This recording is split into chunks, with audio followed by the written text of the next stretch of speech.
৬০০ run থেকে মাত্র ১৩ run দূরে থাকতে ইনিংস ঘোষণা বাংলাদেশের। ৩০১ রানের বিশাল লিড।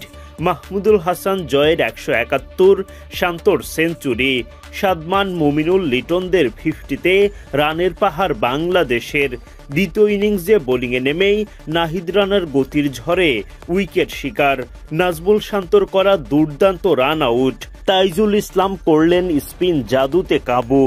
ব্যাটে বলে ফিল্ডিংয়ে বাংলাদেশ উজ্জ্বল। সিলেট টেস্টে বড় জয়ের হাতছানি টাইগারদের সামনে। ১ উইকেট হারিয়ে ৩৩৮ রান নিয়ে তৃতীয় দিনের খেলা শুরু করে বাংলাদেশ।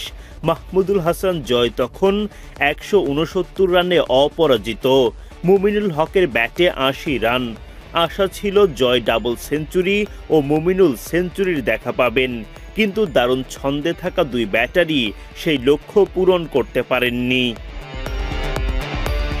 ব্যারি ম্যাককার্থির বলে উইকেট হারান মাহমুদুল হাসান জয়। ২৮৬ বল উইকেটে টিকে থেকে ১৬-৪ ও ৪টি ছক্কায় তিনি করেন ১৭১ রান। ডাবল সেঞ্চুরি মিসের হতাশায় মাঠ ছাড়েন জয়। তৃতীয় দিনে আরও ২ রান যোগ করতেই আউট হন মুমিনুল। ১৩২ বলে ৫-৪ ও ২ ছক্কায় ৮২ রান করেন এই ব্যাটার। জয়ের মতো মুমিনুলও ম্যাককার্থির বলেই উইকেট হারান। দিনের শুরুতেই দ্রুত ২টি উইকেট হারানোর পর দলের হাল ধরেন অধিনায়ক নাজমুল শান্ত, তার সঙ্গী অভিজ্ঞ মুশফিকুর রহিম। মুশি খানিকটা দেখে শুনে শুরু করলেও শান্ত আগ্রাসী ব্যাটিং চালিয়ে যান।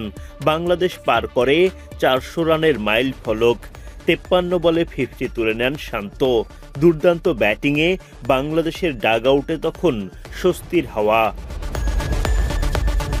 মুশফিকুর রহিম ২৩ রানের বেশি করতে পারেননি, তাতে অবশ্য বাংলাদেশের খুব একটা সমস্যাও হয়নি। শান্ত লিটনের জুটিতে শক্ত প্রতিরোধ গড়ে তোলে দল। শান্তর পর 50 তুলে নেন লিটন দাসও। ৬০ রান করে আউট হন এই উইকেট কিপার ব্যাটার। লড়াকু ব্যাটিংয়ে সেঞ্চুরি তুলে নেন নাজমুল শান্ত। শতক পূরণের পরপরই উইকেট হারান তিনি, যদিও তার আগেই রানের পাহাড় গড়ে দিয়ে যান টাইগার অধিনায়ক। শেষ পর্যন্ত ৮ উইকেট হারিয়ে ৫৮৭ রানে ইনিংস ঘোষণা করে বাংলাদেশ।